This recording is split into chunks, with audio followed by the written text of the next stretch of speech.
Yo guys, I just found this replay, an ancient replay against Mad Frog. This was for some kind of online show match, I believe, for like 500 or 1,000 euros. A best of 5 show match, which means you need to win 3 games to win. Ooh,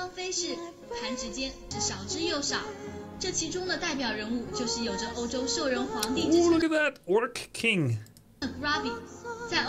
First at the Warcraft 3 Masters 3. I don't even know what that is. First at the Warcraft 3 Masters 2. First at the Warcraft 3 Masters 9. Oh, WC3M. It's like an online tournament. Oh, that's right. Oh, okay. That's why we're playing against each other here. Because I got like some... I won like... You know those weekly cups? You would have like a weekly cup start at 2 p.m. on Sunday. And you would be playing the entire day. Round 1, round 2, round 7, round 8. Round 8 is the finals. And only if you win, you get like 200 euros. What a bad boy. Yeah, I know, right? It's like, man, that guy, watch out for him. He looks devious. Can you do the same face? Let me see.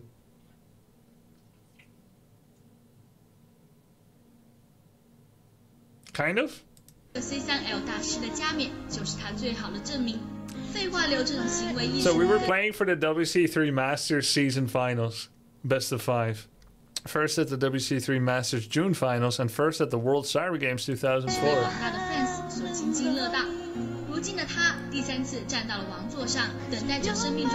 I like the soap opera music that's playing through it. Makes it so emotional. Mad Fork! Mad Fork. Well, look at that. Doesn't he look like Zoolander? I feel like he looks just like Zoolander. Huh? He does. He absolutely does. Hey. Look. We both kind of had that kind of look. I don't know why, by the way, and I hope this isn't cancelable or racist, but and with respect to the fact that my Chinese is so bad that when I try to say Nescafe in Chinese, Wang Ba, that I use the wrong tonality because you've got 4 tones for everything. And because it's 2 syllables, that means 4 times 4. There's 16 permutations of how you could say Wang Ba in Chinese, and I still don't know how. And Wang Ba is supposed to mean net bar. So I asked everyone, where's the Wang Ba? But Wang Ba also means bastard. And I since asked my wife and I asked Sky if that's true, and it's true, and I did say it wrong, and I was asking people, where's the bastard? And all I wanted was to play in an internet cafe. So believe you me that you can make fun of my Chinese all you want. So having said that, I've noticed a kind of dyslexia that Chinese people sometimes have when it comes to English text. Very understandable, where they switch 2 letters. I don't know why it is. That's why it's Mad Fork, and that's why they very often wrote Grubby. I don't know why, but very often they wrote Grubby. And I think it's because they pronounce it Guabi, so there's no R pronunciation in it almost anywhere. Guabi. So they just guess and they put the R in the wrong place or something. Are we gonna kiss or are we gonna play? Look at that music. Mad Frog and Grubby were after the same girl, but there was a problem. She was with a third, with both of them trying to put in their best to bring home money on the table. It was up to her to choose. But first, a showdown in the bathroom. SK.MaD Frog. Alright. Little bit of background story on this match.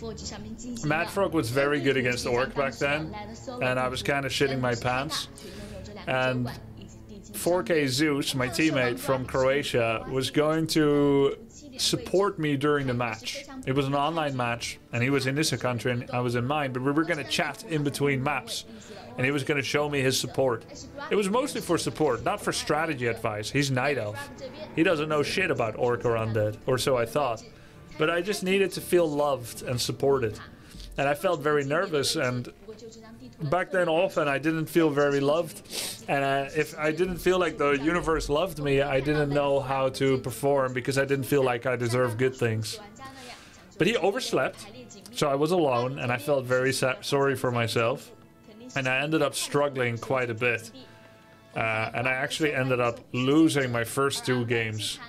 And then he finally got online, and I was like, dude, where the hell were you? I needed your support. And he was like, sorry, I overslept. And he's like, how's it going, man? I'm like, what do you mean, how's it going? I'm behind 0-2. You're my friend and my teammate. You were supposed to be here.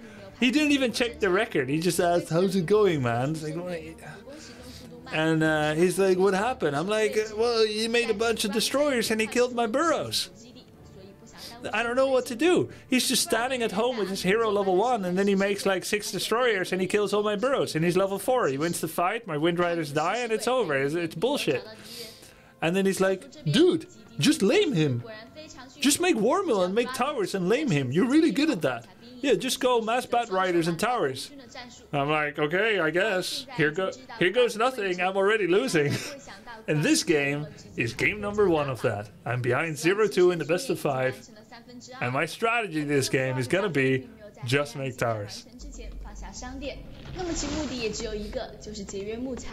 So let's see, DK, ghouls, no early Tomb of Relics. I'm going Farseer, and this time I'm not making grunts. In the previous 3 games I would be making grunts, and I would go for an expansion, and then I would make the expansion and I would add some units, and then he would rush and I would die. Notice how he's got like a very passive economical build. 5 ghouls, getting lumber. He's got Nerubian Tower. He's got no Tomb of Relics, no skeletons. Just getting wood, making a graveyard, building up a really large supply of lumber. I don't have a barracks. Triple burrow, Voodoo Lounge. Probably gonna follow with a war mill soon. So I'm just gonna do a little bit of Farseer harass. You can already see the philosophy of harassing his economy and basically buying time for my fast tech. It's already there. The philosophy of Bat Riders and Wind Riders is economic damage at all costs. Make yourself undefeatable, like Sun Tzu would say. The smart commander tries to make himself indefeatable before going to war. The stupid commander tries to go to war and then win. If you first make sure you can't lose, then you will eventually win, right? Sun Tzu understood that. That's why he wrote that Warcraft 3 strategy book. Grubby 4K 160p, yeah. GAMTV trained me for this bitrate. Yeah, we can totally see in those 45 pixels, yeah. War 3 art, yep. So there's his first Crypt Fiend.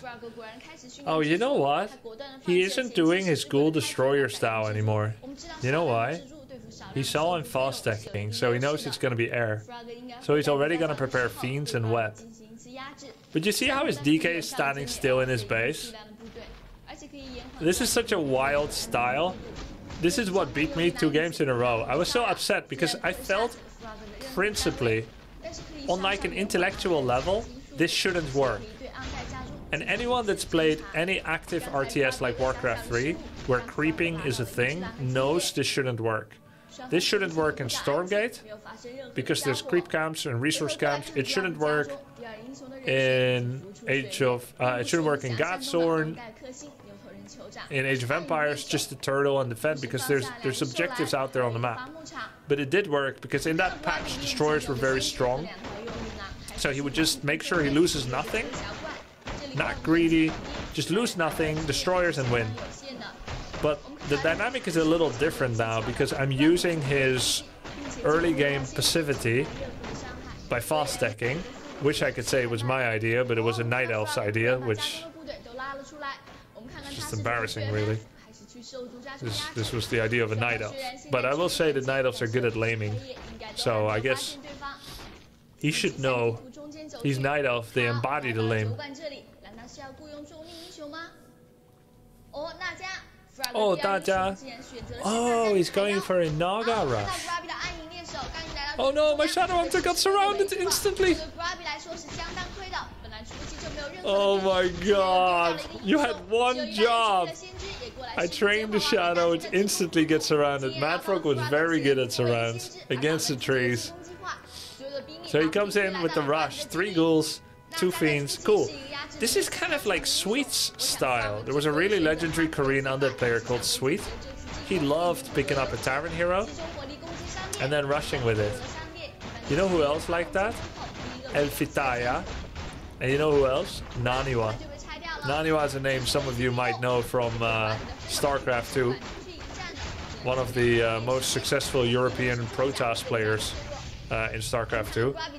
And he was undead in Warcraft 3. In Protoss he showed a very all-in strategy, very good with all-in and micro, and he was the same in Warcraft 3. And right before StarCraft 2 came out, he beat me with one of these styles with Tavern Hero 2nd. I think it was either Naga or Beastmaster. I just saw Elfie IRL a few years ago. Really? How's he doing? So he's doing this rush, and he's gonna cancel my tower. Oh no! He killed my shop and he cancelled my tower. Oh no, he's got web! No, is this over? I do think it was smart of me to make 2 Kodos first instead of Wind Riders, because they're really good in these kind of situations. But what I don't like is that I made Wind Riders and then got them webbed. I did eat 2 fiends, but 1 died, so he got it back. But look, his DK is really, really low. We got 1 fiend in the belly, he's angry about it, so he's trying to focus it. And now we're doing a lot of damage against his units because he's focused on taking the Kodo down, who has 1,000 health. He's gonna get it, and he's gonna TP out, but not before losing the momentum and 1 more fiend. So I think he did pretty good harass, but he lost a bunch of ghouls, he lost the fiend, lost TPs, low health, low mana, and I'm just gonna go through with it. Tier 3, I remake my tower, 3rd burrow coming back up, I'm gonna have to rebuild the Voodoo Lounge. Pretty cool game actually. So the cool thing about this map, I don't remember its name, but if you look at the architecture, oh yeah, this was part 1. This is a YouTube account that can only upload 10 minutes max, but luckily it went straight into the next. So if you look at like the map, there is a chasm here that cannot be walked. It can only be flown. So if we eventually get to a full air battle, I'm gonna have a beeline to his base, and he's gonna have to camp, and he can never counterattack because it takes too long to get all the way across to the other side. Wow, you're so smart. Or your teammates are smarter. Yeah, my teammate. I mean, I feel like I often got a lot of benefit from someone giving me a tip. But there's 3 things at play. I've done a lot of analysis looking back at the years. 1, when my teammates or anyone that supports me gave me advice, I felt supported. So it had a strong mental positive effect. Whether the strategy was a good idea or not. Having someone else in the same boat as me, caring about me, was valuable to me. And therefore I had a mental buff. Secondly, their advice might just be good, right? It might just be smart, insightful, and effective. And I forgot the 3rd part.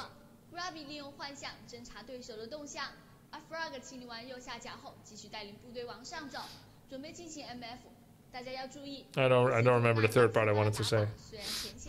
Grubby, are you one of the first esports players? No, there were hundreds before me. And I think I'm not even the first very famous Dutch esports player.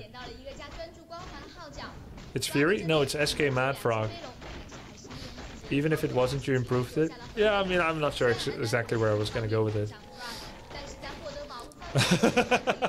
Look, Hawk. Hawk. 120p, what face? Yeah. Yeah, Vu was earlier. Vu? I don't know if Vu was earlier. He might be. What about Lauke? You remember Lauke? And then Nazgul. I think Vu, Lauke, and Nazgul perhaps were the first 3 super respected Dutch esports players. Which means either I was the 3rd or the 4th. Fatality? Yeah, he's American, bro. We're talking about Dutch esports celebrities. I would be 3rd or 4th. Those are from shooter and strategy games. Yo, thanks for the gift subs, Kraus. So, I've got a bunch of Wind Riders. I've got a Kodo, creeping around a bit with the Farseer Shadow. We found a Ghoul, actually. And I'm finally going for the gold mine. The game must be something like... Yeah, this is 13 minutes into the game, and I still don't have an expansion. This is pretty interesting. I'm creeping this now. He's mass creeping with fiends across the map. Probably wants to get his Lich and Orb of Corruption. He's waiting for his shop. That's interesting. No shop all this time.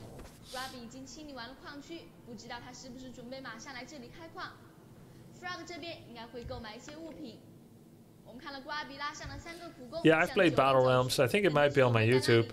But I only played it a year ago. It's okay. I think it's pretty cool, but wouldn't be playing it for long. Ooh, Magnetars. I feel like I walked towards that camp thinking I'm gonna creep it, and then saw how big it was and backed off, which shows I don't know this map very well. This wasn't a competitive map for long. I just literally backed off. Oh, now I'm creeping it again.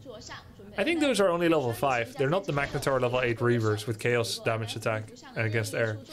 So he's got like 3 or 4 gargoyles. Pretty cool army, and he's coming to cancel the towers. I feel like he's in a great position. If he expands now, or if he goes to 60-70 pop with statues and he attacks me, I feel like he's going to be in a good spot. He just stopped my first expansion attempt. I like how he's playing this. While getting my towers cancelled, I'm creeping. I'm only level 3 on the Shadow Hunter. Can you guys see it? Am I level 3 or 4? Hold on. Can we enhance this? Can we zoom in a bit? Is this a 3 or a 4? This right here. I think it might be 4.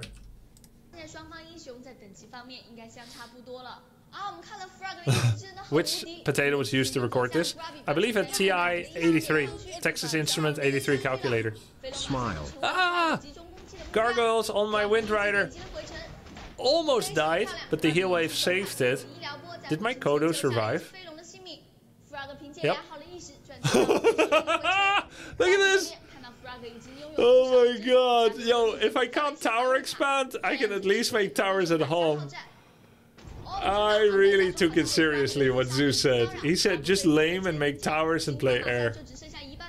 This feels like a kind of spiteful like some kind of spiteful rat play because I'm behind 0-2. Tower noob, yeah. Wait, Forensics, didn't we play earlier today? You were the undead I played against, Forensics. On Northern Isles. I didn't tower you.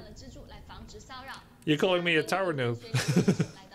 You know, in fact, I towered everybody today except you.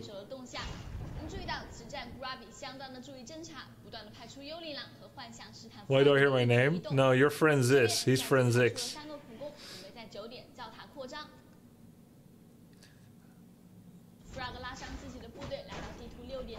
What was considered the strongest race back then? I think it was human. Human or elf. Oh yeah! I don't know how many armor upgrades he had, but I don't know if those were one-to-one trades. Bats on Gargs. But that was a lot of gargoyle kills to give me a good bit of XP. Has Undead ever been the strongest race?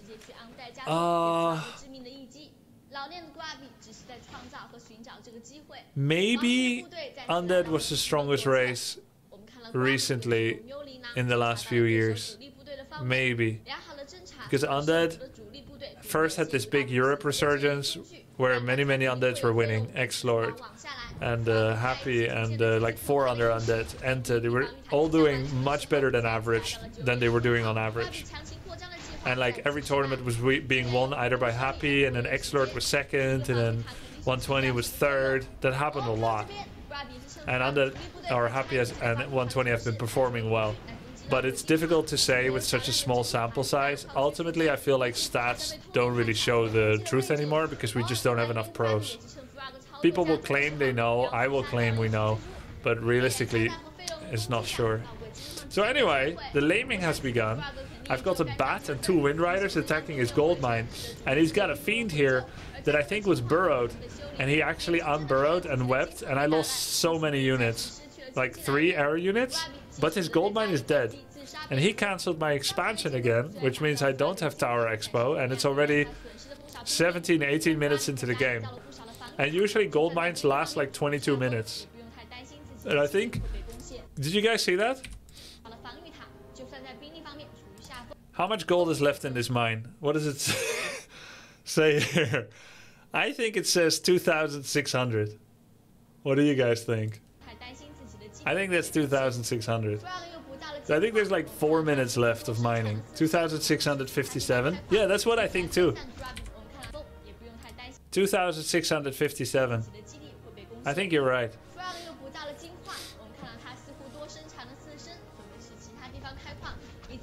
Back then, Undead was not the best, but like in the last few years, you could argue maybe it was. So his gold mine is dead, he's not currently mining, but he's getting some kills with coils. So my goal now would be to attack the gold mine over and over, or keep him at home, and then tower expand again.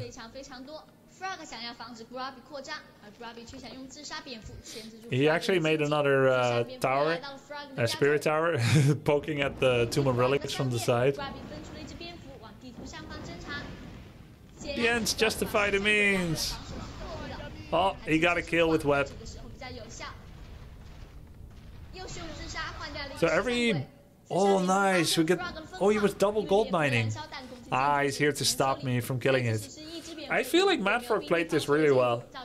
As much as I had like a disliking for his camping style in game 1 and 2, just standing at home doing his strats, that gave him 2 wins. And I feel like he's adapting really well to this style in this game. Constantly cancelling the gold mine. I was a lot more smug about the victory back then. I was a lot more smug about things in general. Kind of comes with youth and ignorance. But yeah, part of like being a young competitor, you see it a lot in young competitors, can be quite smug. And with success, yeah, sometimes.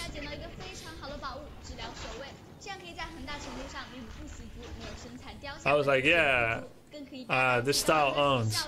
But now that I see it, I actually have more respect for the way MaD played it. Got his counter expansion coming up, cancelled my expo over and over, played aggressive, crept a lot, coil kills on units. What does smug mean? It's there we go, we're going to part 3. Smug is where you feel like you're very good and that you deserve good things more than others, something like that. You think you're very good, you're very confident, perhaps over, but also you enjoy that you're better than others, something like that. Like it kind of went to your head, a bit entitled.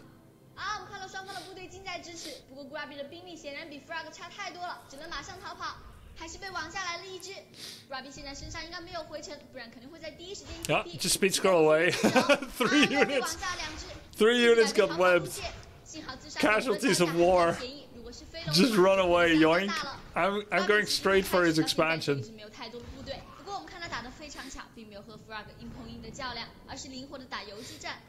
The Kodas are slow. Oh, Bat Rider is starting to work on his gold mine. He became more humble with age. Yes, I'm extremely humble now.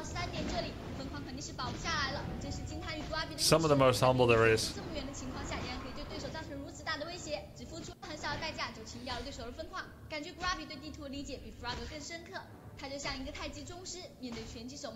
Cancel this gold mine, kill this gold mine. Gonna go for his main base now. Is it MaD FroG? Yes. Look at that, really cool. He's got burrowed Crypt Fiends in the middle of the map, in case I do another flyby. And there, ladies and gentlemen, is the very first Great Hall that I made this game. It was supposed to be a fast tower expansion, and it's actually 21 minutes. And I feel like my gold mine's almost going to be empty already. He's constantly laying burrowed Fiend traps. He's only traveling around the map with a small portion of his army. Attacking this ghoul here, and there's a fiend nearby. Look, he's gonna unburrow it. Oh, and he tries to whip. I got away just in time. He's got 0 upgrades, I can see. You guys can see it? No upgrades. Naga still has Healing Word. DK has Devotion Aura, Talisman of Evasion.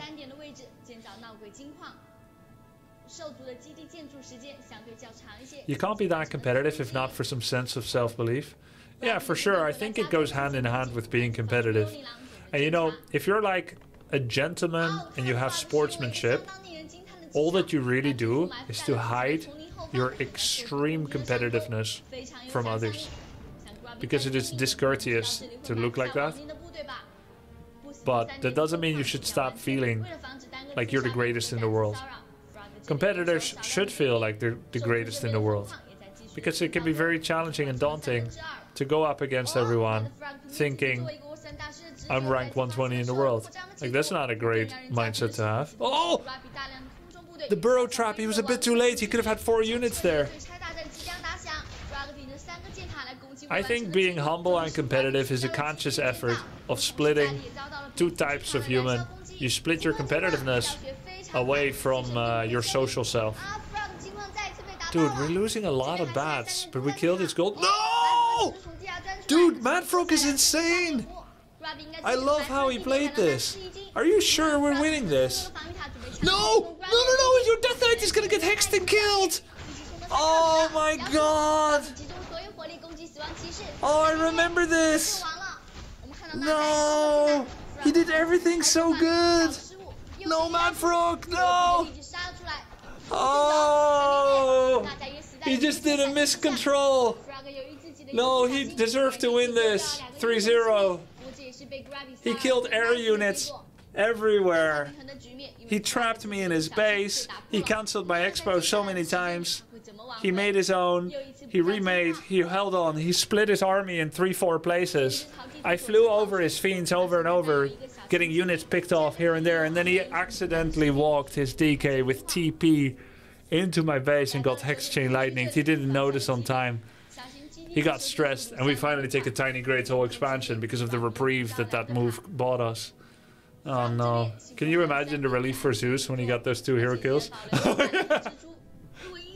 I think I would have blamed him if I lost this one, maybe.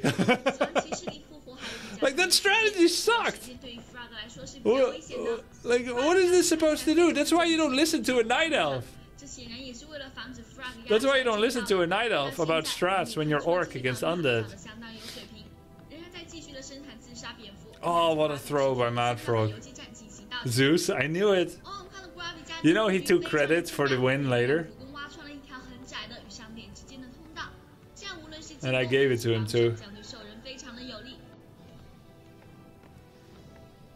He's got so many fiends. Was schauen wir? Wir schauen ein altes Match. Ein altes Spiel gegen böse Force. Böse Force. Von Schrittkommando. My eyes are so happy now when I look at an HD game. Yeah, you're gonna look at Stormgate after this and be like, oh my god, these graphics are beautiful.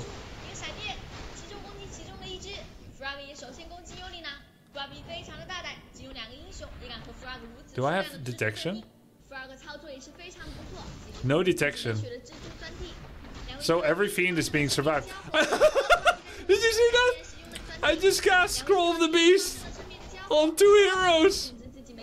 Why would you waste that here? Because I was like, I was so angry that every fiend burrowed and doesn't die. I was like, I need to increase my damage so that I can kill them before burrow completes. Oh no, I think he's tilted. He's just letting his units die passively. See, he's not even unburrowing them. He's not even burrowing them anymore. Oh no, he lost all of his fiends. He's so tilted. He's so upset with himself that he let his DK Naga die like that. He knew he had me in a tight hold. Wow, what a game, guys.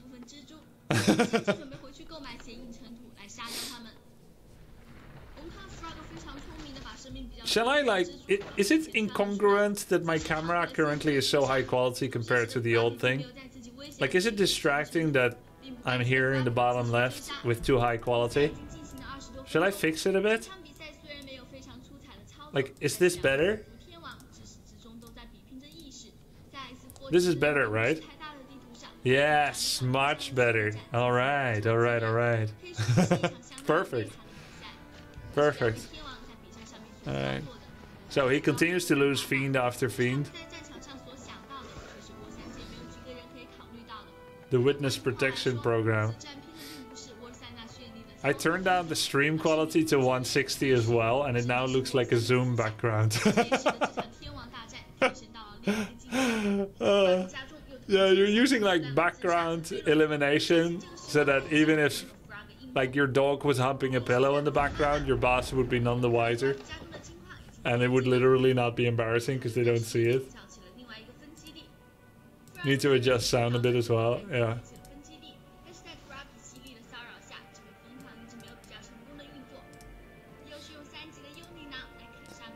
Put a plastic bag over your microphone.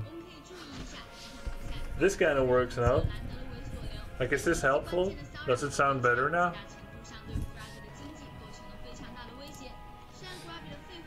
Still too good.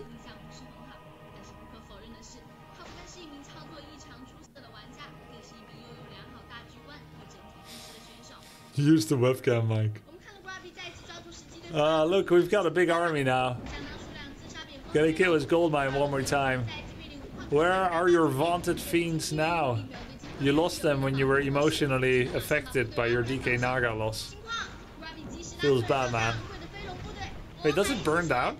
I was like, wait, is it dead? I tried to be a cool guy walking away from the explosion. I was like, wait, it's not quite dead, is it? It's just a flesh wound. Fly back in, lose another 3 units, but it was in fact dead already from the fire.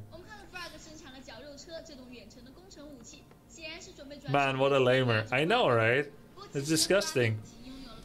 But I think he has an expansion. He's making units. He's actually going on a last-ditch effort with meat wagons. A little bit late to go with meat wagons now, and they're super vulnerable to air. Going in with a 3rd base there. Alright, 3rd base, let's go. We're still camping with our heroes behind all our towers. Oh wait, it's open from the back now! Oh! I just realized what happened to his Death Knight in Naga! This is supposed to be closed! He gave his Death Knight Naga a command to go home. And because of this path, the game knows the tree is cut, even if he didn't scout it. Which is kind of a shortcoming of the engine. So it knew that it should pass through my base to go home. That's why his DK Naga inexplicably walked into my base. And I planned that. I cut that tree in order to engineer that. It was all part of my evil Machiavellian machinations.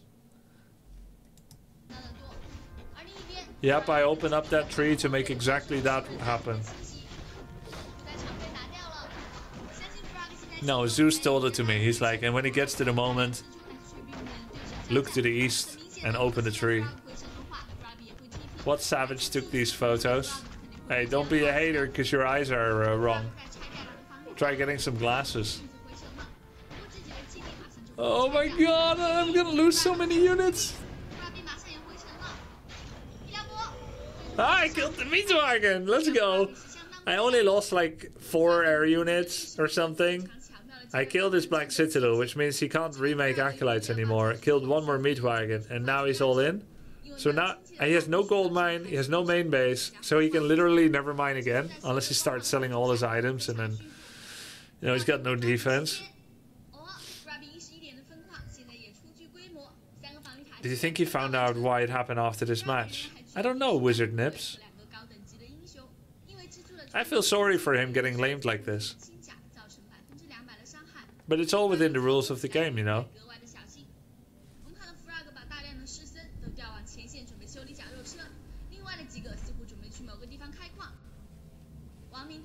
You should tell him what happened. Yeah, MadFrog's not in the scene anymore. He was 5 years ago. When I met MadFrog 5 years ago for the Reforged Invitational, the pre-Reforged Invitational actually, before it was even announced, I met MadFrog and we were in a bus together from the airport to go to the hotel. Literally didn't see each other for like 10 years or more. And we were really fierce rivals back then. And that rivalry made me very competitive and not always very friendly. And one of the things that happened between us in 2003 was I was a young player looking to make his name. He was already a bit more famous and he had already won a tournament. I was just a young ladder player looking to make his name. And I wanted to share my games with people, especially my victories. I guess some things never change. Here I am streaming and YouTubing. And so anytime I beat like high-level players on ladder, I uploaded the replay. And MadFrog was a very private person. He was calm. He didn't really draw a lot of attention to himself. And that makes him and me different, because I do. He wouldn't be a streamer, for instance. Yeah, actually, he was a prison guard in 2018 when I met him. And as far as I could tell, a little depressed. But anyway, in 2003, we met on ladder and he was feeling very sensitive to me potentially winning and then uploading the replay. He also found it to be a competitive disadvantage because this allowed other people to see his replays and study him. Additionally, I never uploaded losses, only wins. So he knew the world is only going to see games between him and me that I won. And then they're going to trash talk him because he lost. Because the world doesn't think, how did this replay get uploaded? They just think this replay exists. Let's see who won. And he never uploaded replays. So every replay the world ever saw was me beating him, even if I only won 60%. So he asked me kindly, man to man, could you please not upload replays from this match? And I said no. And then I beat him and then I uploaded the replay and I felt so smug about it. And years later, I felt so bad about it. And because I'm not that guy anymore. And I'm not so uncaring about how others feel anymore. That when we met him, like more than a decade later, I told him about it, asked if he remembered. He very much remembered. He definitely remembered. And I apologized. And he appreciated it. What can you do? Young and stupid. I like 17-year-old MadFrog more than I like 17-year-old me. Would you do it today? No, I would not do it today. Anyway, the slideshow has finished. I feel like MadFrog played really well, but one crucial pathing error that's actually Blizzard's fault. It is a skill issue for him, because he didn't look at it for a while, but it's very unlucky. I feel like he could have won 3-0 right here. Look, he even had more APM.